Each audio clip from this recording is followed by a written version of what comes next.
반갑습니다. 자, 새해가 밝았습니다. 2023년. 복 많이 받으시고. 뭐 클로 가 있어요? 깜짝 놀랐네. 자, 하여튼 여러분들이 뭐 올해 이제 복 받는 거는 합격하는 거네, 그죠?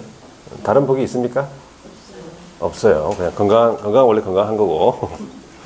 합격하는 게 복 받는 것이다. 그래서 반드시 올 한 해 열심히 해서 합격할 수 있도록 합니다. 자, 그래서 오늘 기본서 다 챙겨 오셨어요? 네. 기본서를 이제 처음 수업을 나가는데 이제 처음 조금 식구가 조금 늘었네, 그죠? 확 늘어야 되는데 좀 주위에 좀 데리고 오세요. 같이 공부 좀 하게. 놀고 있는 분들하고 좀 공부하고 싶은 분들 같이 좀 데려오세요. 우리 학원에. 자, 그래서 오늘은 또 첫 번째 시간이기 때문에 두 가지만 또 소개하고 입문 과정 때 한번 했는데 두 가지만 소개하고 또 바로 진도로 나가도록 하겠습니다. 이제 1월 달부터 10월 달에 연대 시험인데 10개월 정도 남았잖아요, 그죠? 생각보다 좀 많이 남은 것 같은데 시간은 또 훅 갑니다. 한 4월 달부터는 좀 더디게 가는데 5월 달부터는 10월 달까지 금방 가요. 시간 막 눈 깜짝할 사이에 그냥 지나가니까 미리 좀 여유 있을 때 공부를 해두는 게 좋습니다. 자, 그래서 일단 두 가지만 적고 또 바로 진도 나가도록 하겠습니다. 우리 과목이 여러분들 알고 계신 분들은 또 크게 대답하시고 그래야지 수업 시간이 적극적으로 그래서 합격을 할 수가 있는 거예요. 자, 우리 과목이 몇 차 과목입니까? 2차 과목이죠. 2차 과목으로서 이 과목의 이름이 뭐예요? 우리 과목 이름. 간단하네. 중개사법. 자, 정확한 명칭은 일단 공인중개사 법령 및 중개 실무. 그렇죠? 예. 그래서 우리 과목이 2차 과목으로서 한 과목 차지하고 있는데 우리 과목이 가지고 있는 특징이 있어요. 혹시 잊어버리는 거 싶어가지고 다시 한 번 더. 중요하기 때문에 우리 과목이 가지고 있는 특징은 4가지로 제가 분류를 했습니다. 자, 첫 번째, 우리 과목은 다른 과목에 비해서 내용 자체가 굉장히 쉽습니다. 이 말은 다른 과목들을 여러분들 공부를 해보셔서 이제 아실 거예요. 민법하고 공법 같은 경우에 특히 등기법이나 이런 과목들은 읽어보고 설명 듣고 해도 뭐 이해가 잘 안 되는 부분이 많이 있죠. 있다고 하세요. 그래야지 진행이 되지. 그럼 가만히 있어요. 뭐. 자, 다른 과목들은 이해가 잘 안 되는 부분이 있죠. 네, 있어요. 있는데 우리 과목은 다른 과목에 비해서 굉장히 내용이 쉽게 돼 있어요. 내용 자체는 굉장히 쉬워요. 책을 혼자서 막 읽어봐도 무슨 말인지 대충은 알아. 대충은 아는데 암기는 잘 안 되죠. 암기는 원래부터 안 됐던 거였기 때문에 암기는 잘 안 된다. 근데 내용은 굉장히 쉽게 되어 있다. 이렇게 보시면 돼요. 두 번째 특징이요. 공부해야 될 분량이 다른 과목에 비해서 적습니다. 양이 적어요. 공부해야 될 분량이 적습니다. 우리가 이제 나중에 나오겠지만 우리 과목의 파트가 3가지 파트가 있는데 법령 파트가 하나 있어요. 그 공인중개사 법령 파트만 조문수가 몇 개냐 하니까 118개의 조문으로 되어 있어요. 118개의 조문으로 되어 있어요. 자, 그런데 우리 문항수가 우리 총 과목 우리 과목 문항수가 몇 문항 나옵니까? 40문항 나오죠. 우리 한 과목 40문항 나와요. 40문항 나오는데 이 법령 파트에서 몇 문제가 나오냐면 대체적으로 28문제가 보통 출제가 되셨어요. 40문항에서 28문제가 나왔다는 것은 몇 퍼센트 차지하는 거예요? 70%. 대단합니다. 바로바로 나오기 쉽지 않은데, 그죠? 한번 들었거나 아니면 한번 공부했거나 그렇게 되겠죠, 아무래도. 자, 70%를 차지하고 있다 이 말이죠. 28문제가 나온다는 거는. 그러면 118조 조문에서 28문제가 나온다. 그러면 우리가 한 문제당 보기가 몇 개예요? 한 문제당 보기가 5개잖아. 그죠? 그러면 28문제면 총 보기가 몇 개예요? 140개. 자, 너무 빨리 대답이 나옵니다. 좀 방송 분량도 생각해줘야지. 좀 틀려주고 이래야지 사람이 140개 바로 뭐. 안 돼요. 그러면 120개면 이렇게 대답을 하고 좀 이렇게 틀려주고 해야 돼요. 자, 140개의 지문이 만들어진다는 얘기지. 어디에서? 118개의 조문에서. 그러면 생각을 해보세요. 118개의 조문인데 140개 만들려면 118개 다 쓰는 겁니까? 다 써야죠. 다 쓰고도 모자라네 지금. 맞잖아요. 그래서 그만큼 이제 양이 적다 이 말이에요. 문항수에 비해서 공부해야 될 분량이 적다. 적은 부분에서 많은 문제가 나온다 이 말이지. 양이 적은데 문제수는 많다 이 말이에요. 자, 그래서 세 번째 특징이 뭐냐 하니까 내용도 쉽고 양도 적기 때문에 여러분들이 출제위원이라면 문제를 어떻게 출제하겠어요? 어렵게 또 헷갈리게 또 말을 해보세요. 네? 지저분하게 뭐 또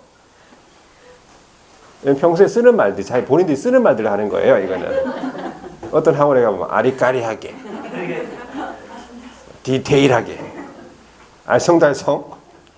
하여튼 뭐 이렇게 각자마다 쓰는 용어가 틀려. 그래서 좀 그렇게 낸다 이 말이겠죠. 그렇게 내는데 제가 얘기하고 싶은 거는 좀 세부적으로 나와요. 문제가 어렵게 내는 건 아니에요. 어렵다는 표현은 아니에요. 약간 상세하게 세부적으로 나와. 주어부터 서술어까지 다 바꾸니까 조사 하나하나까지 다 틀린 부분을 찾아낼 수 있어야 돼요. 숫자 마찬가지. 우리 과목은 그렇게 공부해야 된다 이 말이에요. 다른 과목하고 공부 스타일이 틀립니다. 그래서 그렇게 나온 문제를 맞추려면 우리는 어떻게 공부해야 되겠어? 대부분의 내용 다 암기해야 돼요. 암기한다는 얘기는 막 이렇게 저처럼 줄줄 얘기할 수 있으면 제일 좋은데 그렇게 하기는 힘들죠. 이 과목만 공부하는 게 아니기 때문에. 그렇죠? 여러분 머리는 되는데 다른 걸 같이 공부해야 되기 때문에 암기는 힘들다 이 말이야. 자, 그럼 어떻게 된 게 암기한 거냐 하니까 이렇게 된 게 암기된 거예요. 제가 수업 시간에 막 물어보잖아요. 이렇게 뭐 누구냐 물어봤을 때 뭐 등록관청이다, 시도지사다 이렇게 대답이 바로 나와야 돼요. 1초 만에. 며칠입니까? 그러면 뭐 7일, 10일, 5일 이런 식으로. 자, 대답이 막 누굽니까? 그런데 보자 그러면서 막 보고 있으면 힘들어지는 거예요. 그래서 1초 만에 답이 나올 수 있도록 반복해서 계속 이제 공부를 하셔야 돼요. 대답이 늦게 나온다든지 또 그러면은 이거는 공부가 좀 암기가 덜 됐다고 보시면 돼요. 자, 그럼 뭘 보고 암기할 거냐니까 나중에 좀 기본서 지나면은 요약집 나올 거예요. 요약집 나올 건데 요약집 보고 암기를 계속 하시면 돼. 요약집은 제가 판사한 내용 그대로 들어있어요. 입으로 그렇게 만들기 때문에 같은 내용을 반복해서 똑같은 책을 여러 번 봐야 돼. 그래서 같은 형태를 요약집을 통해서 반복해서 10월달까지 암기하고 그렇게 공부하시면 돼. 이론을. 자, 그래서 이제 결과적으로 마지막에 어떤 특징이 있냐면 합격을 하는 데 있어가지고 합격에 아주 결정적인 역할을 하는 과목이 우리 과목이에요. 합격에 있어서 결정적인 역할을 한다. 그럼 결과적으로 이제 우리 과목 때문에 합격한 거다 이렇게 되는 거예요. 우리 과목 때문에. 합격생들 대부분 다 그래요. 중개사법 때문에 합격했다. 다 합격자 모임 가면 다 그래 얘기해요.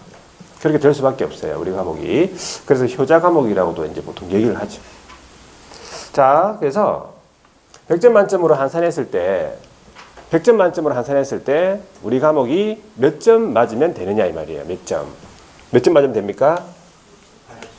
네, 80점이 무조건 나와야 돼요. 최소 80점. 그래서 80점 이상이 나와줘야 된다. 80점 이상이. 그러면 우리 사신문항에서 80점이 나오려면 몇 개를 맞춰야 돼요?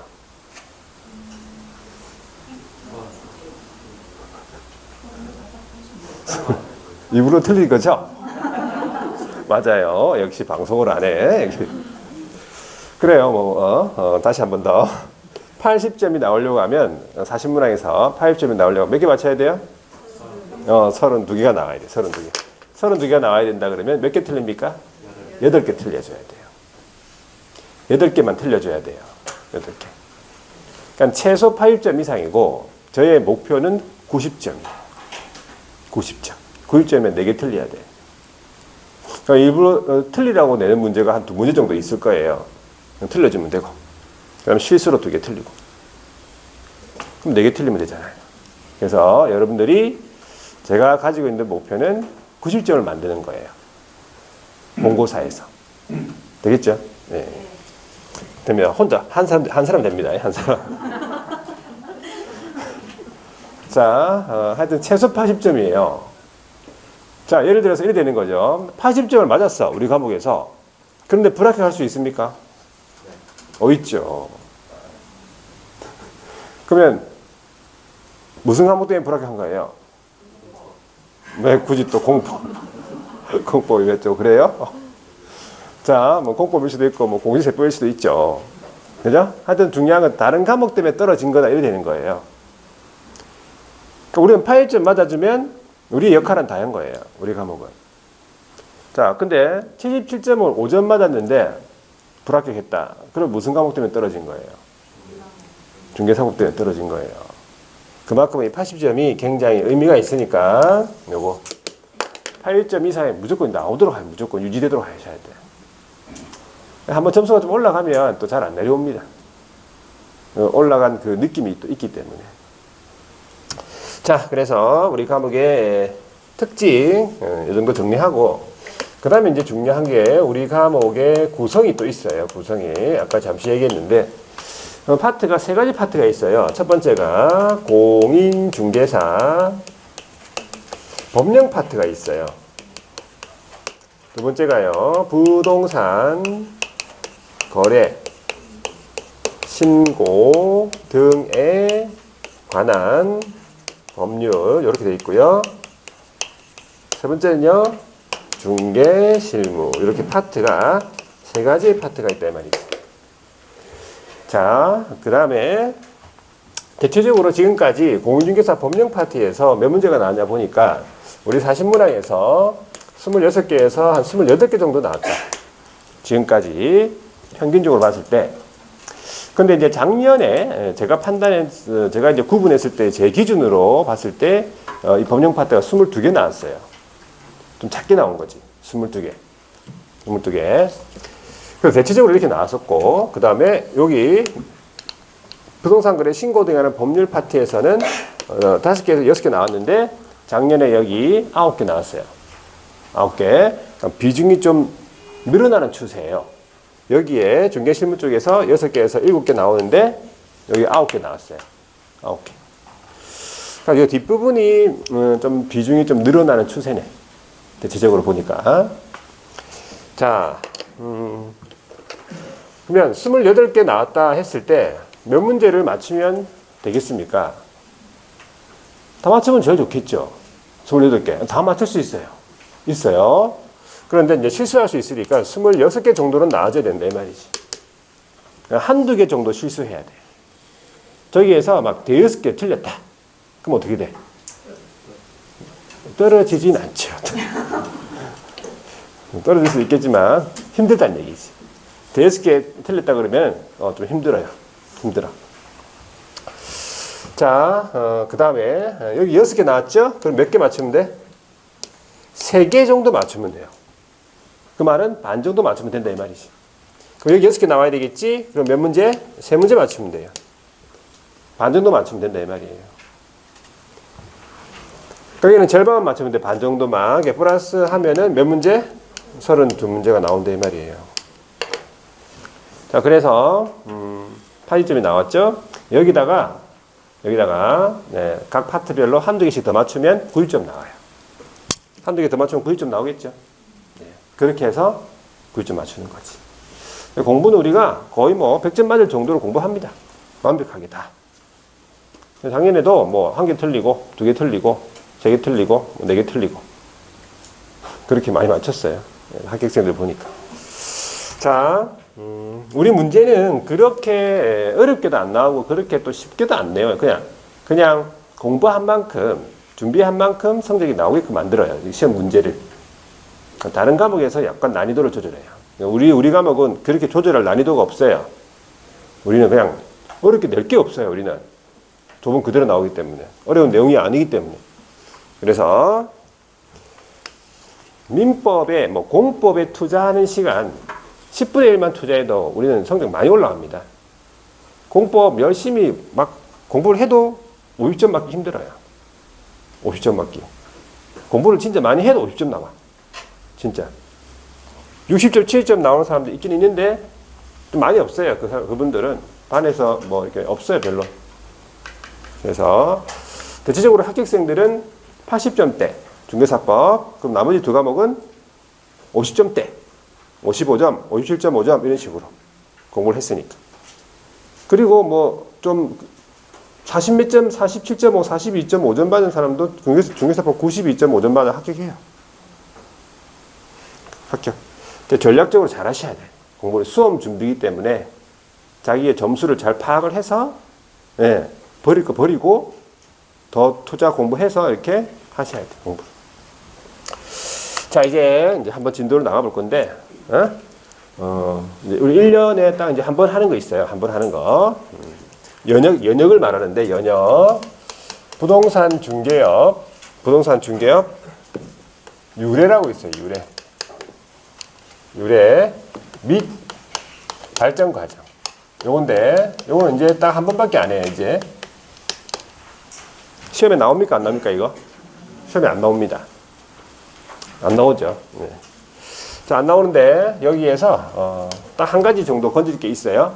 그래서 요거를 여러분 편안하게 듣고, 아는 내용에 대해서 또 이야기하고, 대답하고, 그렇게 하시면 돼요. 자, 유래인데, 시대를 4개의 시대로 나눕니다. 첫 번째가 이제 고려시대로 가요. 고려시대고, 내 고려시대 전에는 몰라. 하여튼 고려시대 때 다른 사람의 물건을 이렇게 위탁받아가지고 판매를 하는 상인이라고 있어요. 상인. 그 사람을 뭐라 부르냐 하니까 객상주인 해서 객주라고 불렀어요. 객상주인. 그다음 이제 객주 밑에 구체적으로 물건 거래에 흥정 붙이는 사람, 이거를 이제 거간이라고 불렀어요. 거간이라는 사람이 있어요. 거간. 이 사람들이 어떻게 했습니까? 자유롭게 중개업을 했겠지. 자유롭게. 이거 자유업 시대다. 자유업 시대. 그래서 요 사람들을 뭐라 부르냐면, 무슨 의미냐면 부동산 중개업의 효시, 기원 알죠? 시작인 거지, 시작. 기원이에요. 객주, 거간들이 효시다 이 말이지. 자, 그래서 일단 고려시대로 이제 끝나고 고려시대 다음에는 우리나라는 무슨 시대로 갑니까? 조선시대죠. 조선 맞아요. 조선시대. 이걸 몰라가지고 다른 학원에서 막 1시간 동안 막 기다리고 있어요. 무슨 시대인지 몰라. 다 외국에서 와가지고. 외국 사람들. 자, 조선 초기에 어떻게 했냐 하니까 이 거간들이 취급하는 물품에 따라서 이름을 다르게 불렀어. 취급하는 물품이 있을 거 아니에요. 자, 소를 전문적으로 취급한다 그러면 무슨 거간? 예? 크게 얘기하세요. 속삭이지만 크게 얘기하세요. 무슨 거간? 우거간. 한자를 썼겠죠. 한자. 소우. 우거간. 그 외에도 뭐 다른 물건은 포목 같은 포목거간. 이런 식으로 불렀어요. 그럼 집을 전문적으로 취급한다 했을 때는 집거간은 아니겠죠. 인간적으로. 집거간은 아니고 무슨 거간? 가거간이라고 해요. 집가자를 써가지고 가거간 이래 불렀겠지. 또 같은 말이 뭐냐 하니까 가거간. 같은 말이 곽회라고 했고, 집에 대해서 주름 잡는다 해가지고 집주름이라고 불렀어요. 집주름. 집에 대해서 좀 주름 잡는다. 집주름. 이 사람들이 마찬가지 자유롭게 중개업을 했다 보시면 되고, 이 각해, 가거간 이 사람들을 뭐라고 보냐면 최초의 소장님으로 보는 거지. 최초의 중개업자. 지금은 용어가 중개업자가 아니고 개업 공인중개사라고 하죠. 그래서 최초의 개업 공인중개사다 이렇게 보시면 돼요. 자, 최초의 개업 공인중개사. 그 다음에 이제 1890년에 자유롭게 중개를 하다 보니까 아무래도 마음대로 하겠지. 그러니까 거래 질서가 문란해져. 그래서 그걸 확립하기 위해서 규칙을 하나 만들어요. 그게 뭐냐면 객주 거간 규칙이라는 거죠. 이것을 만들어서 인가를 받아가지고 중개를 하게 됐다 보시면 돼요. 그래서 이 객주 거간 규칙이 무슨 의미가 있냐면 최초의 중개업에 관한 법이다 보시면 돼요. 법제. 최초의 법이다 이 말이지. 최초의 법. 그래가지고 이제 조선 시대가 끝납니까? 그러면 이제 어떤 시대? 무슨 시대로 가요? 우리나라. 네? 외국에서 온 게 확실하네. 무슨 시대? 일제강점기. 일제시대죠? 일제시대. 자, 일제 초기에 일본이 우리나라 토지 수탈, 식민지 정책을 다시 펴기 위해서 잠시 객주거간 규칙 폐지합니다. 폐지하니까 어떻게 되겠어? 자유롭게 중개업 하겠습니까? 그런 다음에 다시 이제 1922년이 되겠네, 그죠? 일본이 법을 또 이제 거래 질서 확립하기 위해서 또 법을 하나 만들어. 그 법의 이름이 소개 영업에 관한 취체라는 말이 단속이에요. 단속. 소개 영업 취체 규칙을 만듭니다. 그래가지고 그때 당시에 경찰서장으로부터 허가를 받아가지고 중개를 가능하게 됐다. 그래서 이 소개 영업 취체 규칙이 무슨 의미가 있냐면 최초의 근대화된 법제로서의 의미가 있다라고 보시면 돼요. 자, 일제시대 끝나면 우리나라는 어떻게 돼요? 우리나라 이제 해방이 되겠죠. 해방됐죠. 네, 해방이에요. 해방 후 이제 1960년대 61년에 우리나라 자체에서 또 법을 하나 만들어요. 그게 요거랑 비슷하게 만든 거죠. 그게 소개 영업법이에요.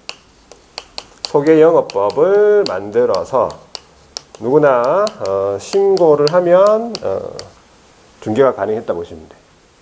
이 소개영업법은 혼인소개, 직업소개뿐만 아니라죠. 다 모든 민사중개를 그 규율 대상으로 하는 거예요. 모든 민사중개를 규율 대상으로 했다 보시면 돼요. 1961년도. 그죠? 자, 그 다음에 이제 70년대를 거쳐가지고 이제 80년대로 넘어옵니다. 1983년이에요. 1983년. 자, 이때 1980년대, 83년도, 이때 여러분들 뭐 하셨어요? 태어나셨죠? 맞아요. 80년대. 딱 보니까 80년대에 태어났네. 일부 제외하고.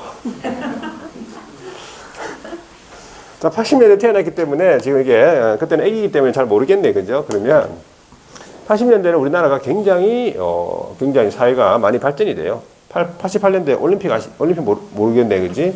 88년도에 올림픽이라는 게 있었어요. 서울 올림픽이라고. 자, 그래서 80년대에 급변하는 부동산 시장을 대체하기 힘들다 해서 부동산만 따로 이제 법을 하나 만듭니다. 그게 부동산 중개업법이에요. 부동산 중개업법을 제정을 합니다. 그래서 이제 허가를 통해서 중개가 가능했다. 자, 이제 이때 중개업법이 84년도에 제정이 되고 그 이후에 1985년도에 제1회 공인중개사 시험이 시행됩니다. 그러면 제1회 시험이 몇 년도? 85년도예요. 85년도에 제1회 시험이고 여러분들 시험이 몇 회입니까? 34회죠. 따지고 보면 이렇게 또 안 맞아. 예전에 이제 2년에 한 번씩 친 적이 있고, 그죠? 1년에 또 한 두 번 이렇게 어려워가지고 친 적이 있고, 그래요. 그래서 쭉 이제 해서 한 34회까지 왔단 말이지. 짧진 않죠, 그죠? 기간이. 85년도부터 시험 쳤으니까. 좀 됐다 이 말이에요. 자, 85년도는 다시 한 번 더 기억하기 위해서 85년도는 항상 제가 말씀드린 85년도는 제가 태어나고 10년 뒤. 자, 미리 공개하는 거예요. 제가 태어나고 10년 뒤란 얘기지. 그러면 저는 무슨 띠입니까? 저 토끼띠예요. 대단하십니다. 토끼띠. 토끼띠 한번 손 들어보세요. 토끼띠? 또 토끼띠. 안 계세요? 토끼띠. 토끼띠 무조건 합격인데. 토끼 합격이에요. 그럼 본인이 토끼띠가 아니라면 가족 중에 토끼띠가 있다. 손 들어보세요. 가족 중에 토끼띠 있다. 3명 있어요? 무조건 합격이에요. 합격이에요. 토끼는 무조건 합격이에요. 토끼 관련 무조건 합격이지. 매년 토끼띠를 합격이에요. 매년 얘기할 거니까. 바꿀 수는 없어요. 자, 하여튼 여러분들은 뭐 무슨 띠든 간에 올해 반드시 여기 계신 분들은 다 합격하세요. 여기 아시겠죠? 여기 끝까지 처음에 가졌던 이 마음은 그대로 가지고 가셔야 돼. 이게 쉽지 않은 여정이에요. 이 10개월 좀 남았는데 이제 쉽지 않아. 하다 보면은 자기 생각하고 좀 다르게 또 방이 흘러갈 수도 있어요. 그리고 또 환경에 따라서 좀 이렇게 또 공부도 못할 상황이 생길 수도 있고. 그러니까 이게 공부를 또 잘할 수 있도록 계속 요 공부하는 데 있어 가지고 이제 우선순위를 두세요. 그래야 돼요. 그래야지 합격할 수 있어요. 그래서 여기 계신 분들 다 합격해 가지고 11월 달에 합격자 모임 때 다 올 수 있도록 합니다. 아시겠죠? 예. 네. 그래야 돼요. 이게 그래야지, 그러려고 지금부터 시작하는 거잖아요. 그죠? 예. 그래서 반드시 뭐 힘들거나 이렇게 좀 뭐 어려운 뭐 이렇게 이런 게 있으면은 와가지고 또 공부하다가 오셔가지고 상담도 하고 그렇게 하세요. 하여튼 또 합격하시고 그 다음에 1999년도예요. 1999년도 부동산 중개업법 이거를 약간 개정을 합니다. 개정을 하면서 등록을 통해서 중개업이 가능했다 이 말이지. 그러니까 등록제로 바뀝니다. 등록제로. 그러면서 각종 규제들이 조금 완화가 돼요. 자, 이제 최근에 이제 2005년에 이 부동산 중개업법이 이름이 이제 법률명이 변경이 됩니다. 법률명이 변경이 되죠. 부동산 중개업법이 뭐로 변경되냐면 이렇게 바뀌어요. 공인중개사 업무 및 부동산 거래 신고에 관한 법. 부동산 거래 신고에 관한 법. 이렇게 바뀌어요. 여전히 등록제. 그러니까는 부동산 거래 신고 파트가 들어갔다 이 말이지. 부동산 거래 신고 파트가 2005년도부터. 자, 그런 다음에 2014년도에요. 2014년도. 자, 2014년도에 이 공인중개사 업무인 부동산 거래 신고에 관한 법이 이제 두 개로 분리가 됩니다. 분리가 되는데 뭐로 분리되냐면 한 개는 공인중개사 법령 파트하고 부동산 거래 신고에 관한 법으로 바뀌어요. 바뀐 게 아니고 분리. 나뉘는 거지. 따로 떨어져 나갔다 이 말이에요. 여기에 있던 27호, 28호, 27조, 28조 부동산 거래 신고 파트가 따로 떨어져 나왔다 이 말이에요. 분리가 되면서 법률명이 또 바뀌고, 자, 최근에 2017년도에요. 2017년도에 부동산 공인중개사 법령 파트는 그대로 이제 내려옵니다. 근데 부동산 거래 신고 여기가 뭘로 바뀌냐면은 부동산 거래 신고 등이 붙어요. 등에 관한 법으로 바뀌어. 관한 법률. 그래서 지금 보시면 저기 구성이 공인중개사 법령이 있고 부동산 거래 신고 등에 관한 법이라고 등이 붙었잖아요. 등이 붙었죠? 그래서 이 등이 붙었기 때문에 세 가지고 이제 요 안에 세 가지가 들어간 거죠. 부동산 거래 신고, 토지 거래 허가 구역, 외국인 부동산 취득 등에 관한 특례. 여기 세 가지가 들어간 거지. 공부해야 될 분량이 계속 늘어나는 거지. 토지거래 허가가 원래 이제 공법이었는데 우리 파트로 들어오게 된 거예요. 자, 그래서 여기까지가 중개업의 윤회 발전 과정. 그래서 여러분들 한 가지 기억해야 될 게 뭐냐면 예전에는 막 이런 거 외웠었어요. 뭐 자인, 자허, 신허 등 외웠었어요. 막 이런 거 막 외우는 거 한참 유행할 때 자인, 자허, 신허 등 이러면서 막 이거 외울 필요 없고 일단 지금 현재 우리나라에서 적법하게 중개업을 하고 싶다. 그러면 자유롭게 할 수 있습니까? 아니면 신고해야 돼요? 허가받아야 등록해야 돼요?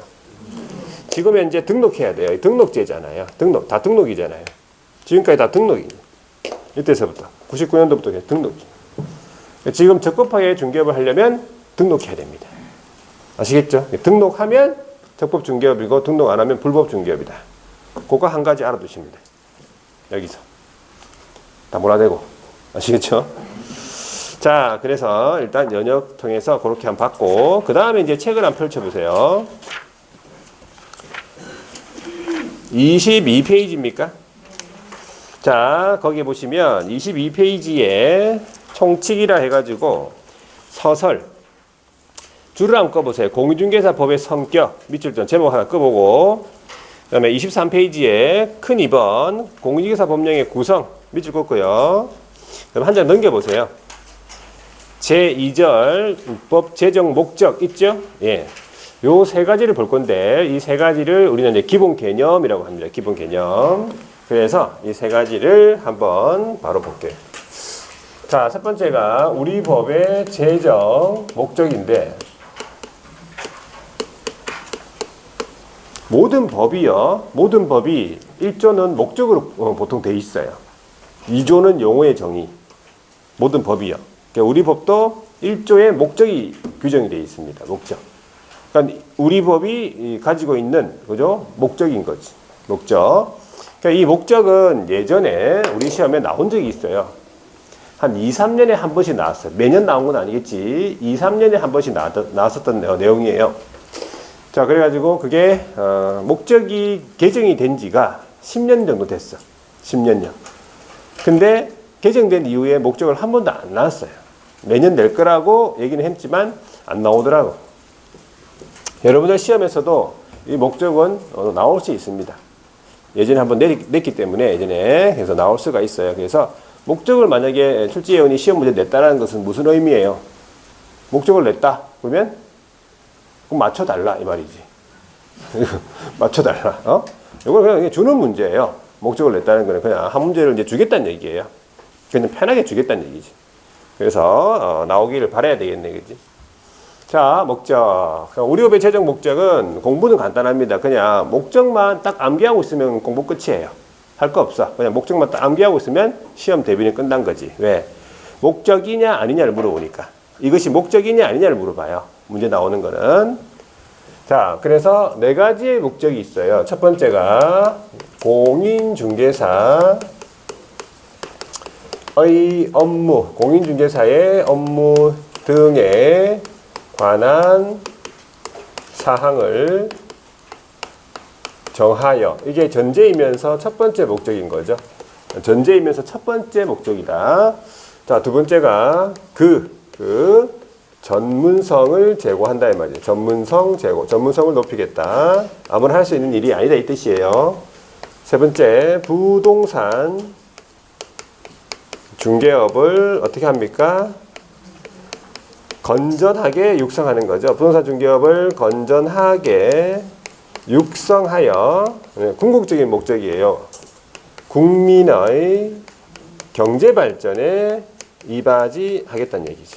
궁극적인 목적, 2차 목적, 간접 목적이에요. 그래서 여기 있는 글자 네 가지 목적만 암기하면 끝이에요. 다른 게 할 게 없어 그냥. 자, 그래서 참고적으로 이 목적들과 관련되어 있는 우리 법 규정들이 있어요. 그 규정을 외울 필요는 없어. 근데 그 규정들 자체가 각각 한 문제씩 나오는 것들이에요. 어차피 해야 될 내용들이기 때문에 제목 같은 거 정도 알아두셔야 됩니다. 알아두셔야 돼요. 우리 공부는 이제 시작이 용어를 공부를 해야 되거든요. 용어 자체를. 용어가 익숙해지면 공부가 좀 쉬워집니다. 공인중개사의 업무와 관련되어 있는, 그러니까 업무와 관련되어 있는 우리 법 규정, 우리 법 알아야 될 규정이 뭐가 있냐 하니까 대표적인 업무가 거래계약서라는 게 있어요. 거래계약서 작성하는 거. 이런 업무가 있고요. 거래계약서를 작성하는 시점에 뭘 작성하냐면 확인 설명서라는 걸 작성해요. 확인 설명서 작성도 있고, 그 다음에 중개업 이외에 어떤 일을 할 수 있는지 개업에 관한 내용도 있어요. 그래서 이런 규정들이 이 첫 번째 목적과 관련되어 있구나 정도 이렇게 보시면 돼요. 이런 거 어차피 각각 한 문제 한 문제 한 문제예요. 자, 그 다음에 그 전문성을 제고하겠다는 말은 아무나 할 수 있는 일이 아니다 이 말이에요. 그러니까 결격 사유라는 규정이 있어요. 그리고 뭘 알아야지 일을 하지. 그래서 교육이라는 규정이 있어요. 교육 제도가 있어요. 이런 규정들은 전문성을 높이겠다는 얘기예요. 그 다음에 부동산 중개업을 건전하게 육성하겠다는 얘기는 불법을 막겠다는 얘기잖아요. 그죠? 건전하게 육성해야 되니까. 적법하게 중개를 해야 되겠다 이 뜻이겠지. 그래서 등록을 하도록 되어 있다. 중개사무소 개설 등록에 관한 규정이 있고, 그 다음에 시험도 합격해야 되겠죠. 그래서 공인 중개사 시험 제도에 관한 내용도 있다. 이런 규정들은 세 번째 목적과 관련돼 있어. 그러면 국민경제 이바지하고 관련돼 있는 건 뭐겠습니까? 경제는 돈이죠. 그러니까 얼마를 받느냐. 중개보수 실비에 관한 중개보수 및 실비에 관한 규정. 이렇게 보시면 돼요. 이건 관련 규정들이에요. 시험 문제는 관련 규정을 물어보는 게 아니고 목적이냐 아니냐를 물어본다 했잖아요. 그러면 목적 아닌 걸 내겠지. 그럼 목적 아닌 게 어떤 거냐? 자, 예시 형태로 한번 적어 볼게요. 자, 공인중개사의 업무 등에 관한 사항을 정한다. 이게 목적이죠. 목적인데 어떻게 나올 수 있냐면 공인중개사 업무라고 나와야 되는데 뭐라 나온다고? 개업 공인중개사 업무 이렇게 나와. 자, 개업 공인중개사 업무 이렇게 나오면 순간적으로 그냥 넘어갈 수 있어. 분명히 공인중개사라고 나와야 되는데 여기 개업 공인중개사라고 나왔거든. 다른 사람이에요. 공인중개사랑 개업 공인중개사는 다른 사람이지. 그래서 일단은 개업 공인중개사 업무 하면은 이건 목적이 아닌 걸로 판단해야 돼요. 그 다음에 또 예시로 공인중개사 제도 등에 관한 사항을 정한다. 이거 목적 아니잖아. 그죠? 자, 전문성을 제고한다가 목적이죠. 뭐라고? 공신력을 제고하겠다. 공신력을 제고하겠다. 이거 목적 아니에요. 부동산 중개 여기 업이라고 돼 있습니까? 부동산 중개업을 건전하게 육성한다. 중개업을 건전하게 육성해야 되는데 부동산 중개 업무라고 나왔다. 뭐가 들어갔어? 그러면 이거 목적 아니에요. 중개업을 건전하게 육성해야 돼. 업무를 건전하게 육성하는 게 아니고. 그렇게 내요. 그렇게.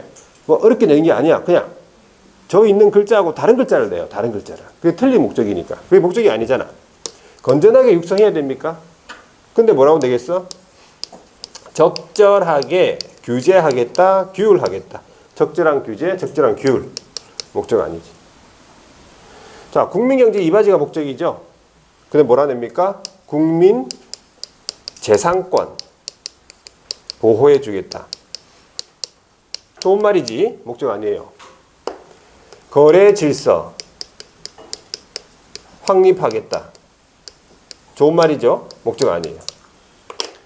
자, 이 외에도 뭐 수요 공급 조절해 주겠다 뭐 이런 거 좋은 말이긴 한데 목적 아닙니다. 그래서 여러분들이 외워야 될 거는 빨간색을 외우는 게 아니에요. 뭘 외워? 하얀색을 외워. 하얀색 이거 목적을 외워야 돼. 목적을 딱 외우고 있으면 딱 보고 목적 아닌 게 딱 나올 거 아니에요. 읽어보면 되겠습니까? 여기까지? 그래서 목적은 나올 수도 있어요. 여러분 목적은 나올 수도 있어요. 자, 오래 안 나왔기 때문에 나올 수도 있어. 그리고 여러분들 장차 소장님들이 되실 분이죠? 네. 그리고 우리 법 제1조에 규정돼 있다. 그래가지고 요거를 매년 하는 거예요. 매년 읽어보도록 하겠습니다. 읽어볼 텐데 다 같이 읽는 게 아니고 분단별로 읽겠습니다. 저는 분단별로 읽는 거예요. 다 같이 분단별로 읽습니다. 할 줄 알면서 왜 그냥 이불로 분단별 요거 하려고 이불로. 자, 분단별로 읽어요. 분단별로 항상 그래요. 뭐 혼자라도 할 수 없다. 자, 1분단이 어디냐 하니까 그 제일 그 벽 쪽에 계신 분들이 다 1분단이에요. 되겠죠? 1분단. 2분단이 좀 많네. 2분단. 2분단. 잘 앉아있으세요. 2분단. 좀 많고. 여기에 3분단. 3분단이에요. 여기 창가 쪽에 계신 분 4분단이에요. 아시겠죠? 네. 할 수 없어요. 여기. 이런 식으로 하는 거니까 원래. 인문과정 때 해봤을 텐데. 자, 하여튼 큰 소리로 읽으셔야 돼. 이거를 목소리를 맞춰야 돼요. 한 목소리로 나오도록 하고 목소리 크게 하셔야 돼. 안 그러면 대표 한 사람만 시킵니다. 대표 한 사람만 시켜요. 대표 한 사람만. 그 분단이 안 되면. 그래서 어저께는 대구에서 내가 안 돼가지고 1분단부터 안 돼가지고 막 1시간 동안 계속 이거만 하고 막 1시간 동안 이거 하고 마쳤어요. 그거 하고 싶은 거 계속 틀리든지. 자, 하여튼 시작하면 하시면 되는데 목소리를 맞춰가지고 크게 하셔야 돼요. 뒤에 분들 잘 안 하시는 것 같은데 뒤에 분들 크게 하셔야 돼요. 목소리 다 들립니다. 뒤에. 자, 한 번만에 끝낼 수 있도록 합니다. 자, 시작하면 하시면 돼요. 우리 공인중개사법 제정 목적입니다. 시작. 안 돼. 이거 이런 식으로 하는 게 아니에요. 어떻게 하는지 잘 모릅니까, 혹시? 어떻게 의미가 전달이 안 된 거예요, 지금?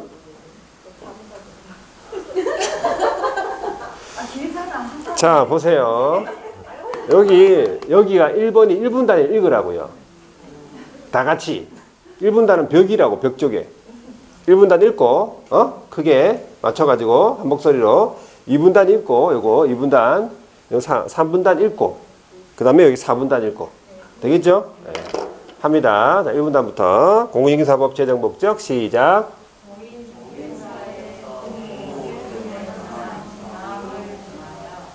마음에 안 들지만 할 수 없다. 자, 정하여. 자, 2분단. 맞아요. 거점. 깜짝이야. 무슨 뭐. 자, 거전문성이요. 자, 세 번째. 오, 참 대단해요. 육성 하이어. 궁극적인 목적. 함을 목적으로 한다. 4분단이 제일 잘했네, 그죠? 딱 한 목소리로 나왔어요. 4분단이 한 목소리로 나왔어요. 자, 그래서 여러분들이, 이제, 개업을 해가지고, 이제 오픈을 해가지고, 이제, 개업식을 할 거 아니에요. 개업식을 하는데, 여러분들 친구가 왔어. 그래서 친구가 이제 살짝 와가지고, 너는 이 일을 하는 목적이 뭐냐? 라고 물어봤을 때 뭐라고 하시렵니까? 뭐라고? 왜 국민경제 이바지 할 거다, 왜? 그렇게 얘기를 하고 하셔야 돼. 그러면 친구는 어떻게 합니까? 친구는 바로 집에 갑니다. 바로 집에 가고 전화번호 삭제. 자, 그래서 목적을 반드시 좀 기억을 하시고, 그 다음에 두 가지 더 볼게요. 두 가지가 우리 공인중개사 법령에 성격이 있는데 가지고 있는 성격이 네 가지가 있어요. 첫 번째가 뭐냐 하니까 부동산 중개에 관해서 가장 기본적으로 가장 일반적으로 적용되는 법이다. 그래서 일반법이라고 해요. 일반법. 이걸 다른 말로 이제 기본법이라고 하죠. 그러니까 모든 사람, 사항, 장소를 불문하고 중개에 대해서는 가장 기본적으로 적용되는 법이다. 그래서 중개에 관한 기본법이다. 일반법이다. 이 말이지. 되겠습니까? 두 번째. 특별법인데 뭐에 관한 특별법이에요? 민법, 상법에 대한 특별법이에요. 뭐가? 중개사법이. 그러니까 중개사법이요. 민법, 상법에 대한 특별법이다. 이 말이지. 그러니까는 중개에 관한 내용이 중개사법에도 있고 상법에도 있고 민법에도 있다라고 했을 때 민법, 상법보다 중개사법이 먼저 적용되겠습니까? 맞죠? 특별법 우선의 원칙에 의해서 민법, 상법보다 먼저 적용이 돼요. 그런데 중개사법에 보니까 없어. 중개에 관한 규정이 없어. 그러면 상법하고 민법 중에서 뭘 먼저 적용시키겠어요? 상법. 아무래도 앞에 있으니까 그렇겠죠. 정확한 이유는 뭐예요? 왜 상법? 민법보다 왜 상법을 먼저 적용시켜요? 중개에 대해서?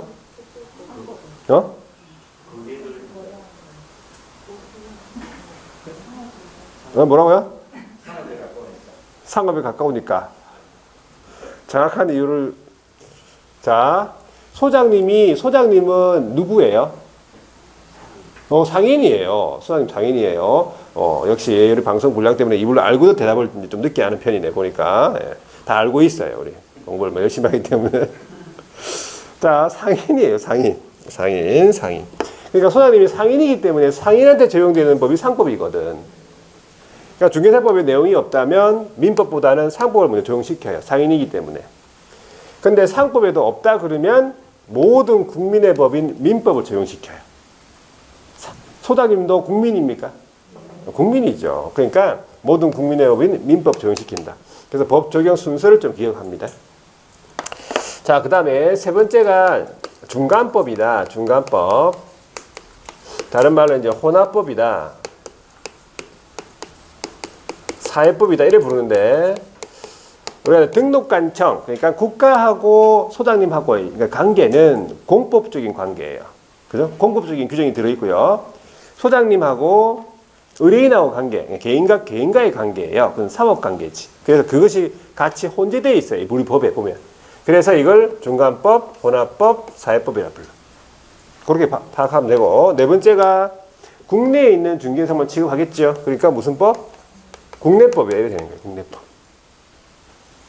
자, 이제 우리 법령의 공인중개사 법령의 구성이다. 이것도 좀 알아두셔야 돼요. 단독으로 이렇게 문제 나오는 건 아니지만 알아두셔야 돼요. 법령 구성인데 법률이라는 게 있어요. 이 법률이라는 게. 법률이라는 거 들어보셨죠? 이 법률은 어디에서 제정했습니까? 국회에서 한 거예요. 국회에서. 국회 제정했고 법률에서 위임된 사항과 그 구체적인 시행과 관련되어 있는 내용, 이걸 시행령이라 불러요. 시행령. 그러니까 이 시행령은 누가 만듭니까? 시행령은 누가 만들어요? 대통령이 만들어요. 그래서 이걸 대통령명령이라고 그래요. 대통령령. 그 다음에 법률과 시행령에서 위임된 사항과 그 구체적인 시행과 관련되어 있는 내용을 시행규칙이라고 해요. 규칙. 이건 누가 만듭니까? 각부 장관이 만든다 보시면 돼. 각부 장관. 우리 부동산하고 관련되어 있는 장관이 누굽니까?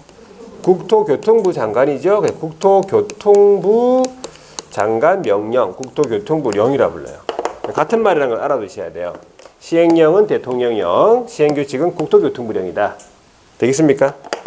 자, 그래서 법률은 7개의 장 51조가 제일 마지막 조예요. 자, 1조는 뭐예요? 1조는 목적했잖아. 1조는 목적이죠. 그럼 51조는 뭐예요?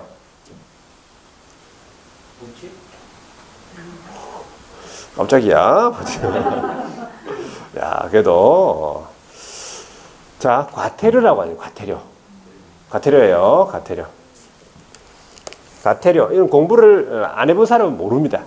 아예 모르는 거죠. 과태료를 얘기하시는 분들은 완전 공부하신 분이에요. 그죠? 네. 51조는 마지막에 과태료가 있어요. 과태료.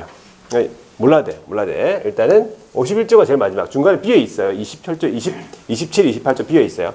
자, 플러스 시행령이 7개의 장 38조가 제일 마지막 조고, 플러스 시행규칙은 6개의 장 29조가 제일 마지막 조. 그러면 3개를 더해보세요. 이거 몇 조가 나왔어요? 118조가 나왔다 이 말이죠. 그래서 아까 제가 얘기했던 118조 저거예요. 똑같은 거잖아요. 이 118조 여기서 몇 문제 나온다고? 대충 40문항 아니지. 40문항 아니죠. 아까 몇 문제? 예? 28개 정도 나온다 했잖아. 대체적으로. 70% 차지한다고 했죠. 40문항 중에서 70% 차지하지. 여기서. 그렇게 되는 거지. 118조를 공부하는 거예요. 결과적으로 법령은. 법률, 시행령, 시행규칙. 그래서 이 시행령에는 대체적으로 각종 사항이라든지 기준 같은 것들이 규정되어 있어요. 대체적으로. 사항 기준. 그 다음에 시행규칙은 우리 서식 있죠. 서식. 등록신청서, 자격증, 등록증, 등록대장 다 서식이에요. 중개계약서, 일반 중개계약서, 전업중개계약서 같은 거 다 서식이라고. 확인 설명서 다 서식이잖아요. 그 서식들이 여기에 다 규정되어 있어요. 별지 서식. 28호까지. 1호부터 28호까지. 그 다음에 절차 있죠. 등록 절차, 신고 절차 같은 거, 지정 절차 같은 거, 이 절차가 여기 다 들어있어요. 그럼 우리는 그런 절차까지 다 공부해야 돼. 등록 절차에 다, 첨부 서류까지 다. 그래야지 118조 다 공부하는 거니까. 자, 그래서 어떤 식으로 해야 되겠구나. 이걸 아는 거예요, 지금은. 되겠습니까, 여기까지? 자, 그래서 여기까지 한번 밑줄 꺼볼게요. 여기까지. 자, 앞으로 가서 22페이지에. 자, 밑줄은 제가 밑줄 꺼라는 걸 꺼야 됩니다. 아무 때나 밑줄 꺼고 그러면 안 돼. 자, 22페이지에 거기 1번에 법령의 성격, 공인중개사법 성격 있죠, 성격. 자, 성격부터 보세요. 양가로 1번. 부동산 중개에 관한 무슨 법입니까? 기본법이에요. 졸치면서 여러분들 한번 읽어보고 최대한 암기하려고 하세요. 암기하려고 노력해보세요.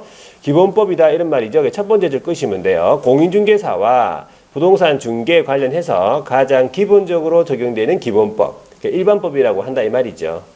그 정도만 알아두시면 돼. 다른 건 더 읽어볼 필요 없어. 제가 다 읽어보고 왔어요.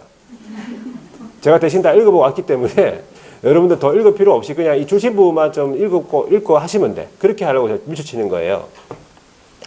박스 안에 보세요. 특별법, 일반법 적어놨죠. 그래서 공인사법은 민법, 상법에 의한 특별법으로서 거기 박스 안에 밑에서 두 번째 줄. 중개와 관련하여 발생된 법률 관계에 대해서는 어떻게 한다 했어요? 공인중개사법, 상법, 민법 순으로 적용되겠다. 읽어보니까 무슨 말인지 아시겠죠? 자, 오른쪽에 넘어가 보세요. 양가로 2번. 자, 중간법이라 되네, 중간법. 중간법의 영역, 중간법이다. 이 말이지. 자, 무슨 말입니까? 네, 공법적인 성격과 첫 번째 줄, 사법적인 성격이 모두 가지고 있다. 혼재되어 있다. 그래서 이걸 혼합법이라고 하고 사회법이라고 해요. 그 옆에 사회법 적어놨죠. 자, 그 다음에 양가로 3번에 국내법이다. 이 말이지. 첫 번째 줄, 국내에서만 적용된다. 국내에서만 적용이에요. 국내에 있는 중개사무만 취급하겠다 이 뜻입니다. 자, 이제 큰 2번 법령의 구성입니다. 양가로 1번 공인중개사법 돼 있죠. 여기 뭡니까? 법률이에요. 국회에서 제정한다고 돼 있네. 세 번째 줄 보시면은 7장 51조 이렇게 알아두시면 돼요. 7장 51조 제일 마지막 장 51조다. 양가로 2번 시행령 같은 말 뭐라고? 같은 말 대통령령. 두 번째 줄에 나오죠. 7장 38조. 그래서 이 시행령, 대통령령에는 어떤 내용들이 규정되어 있다고요? 사항, 기준, 그 적어놔야 돼. 없는 거는 사항, 기준. 그 대통령 옆에다가 사항, 기준. 자, 이렇게, 이런 내용들이 있구나 정도 알아두시면 돼요. 사항, 기준. 자, 양가로 3번입니다. 시행규칙, 국토교통부령입니까? 네. 세 번째 줄에 보세요. 6장 29조 돼 있네. 6장 29조. 자, 여기는 어떤 내용이 규정되어 있습니까? 서식, 절차 이런 내용이 있다 보시면 돼요. 자, 넘겨보세요. 이제 제2절 재정 목적이 나왔네. 우리 법 몇 조입니까? 제1조입니다. 제1조 목적 4개의 부분으로 되어 있죠. 목적이. 자, 첫 번째 목적입니다. 믿을 것입니다. 공인중개사의 업무 등에 관한 사항을 정하여. 여기까지. 여기에 전제이면서 첫 번째 목적이에요. 자, 두 번째는요. 그 전문성 제고. 두 번째 목적이죠. 세 번째는요. 부동산 중개업을 건전하게 육성. 자, 네 번째 목적은요. 국민경제 이바지. 자, 국민경제 이바지가 이제 네 번째 목적으로서 궁극적인 목적이에요. 예, 궁극적인 목적이고 2차 목적, 간접 목적이라 그래요. 2차, 간접, 예? 궁극적인 목적이다. 그렇게 알아두시면 돼. 되겠습니까? 자, 이제 밑에 내려가면 제3절 용어의 정의 나오죠. 이 용어의 정의는 이때까지 거의 안 나온 적이 없기 때문에 굉장히 중요합니다. 이거는 반드시 여러분 시험 나온다고 보시면 돼. 그렇죠? 그래서 이거는 정신을 좀 맑게 해서 좀 쉬었다가 보도록 하겠습니다.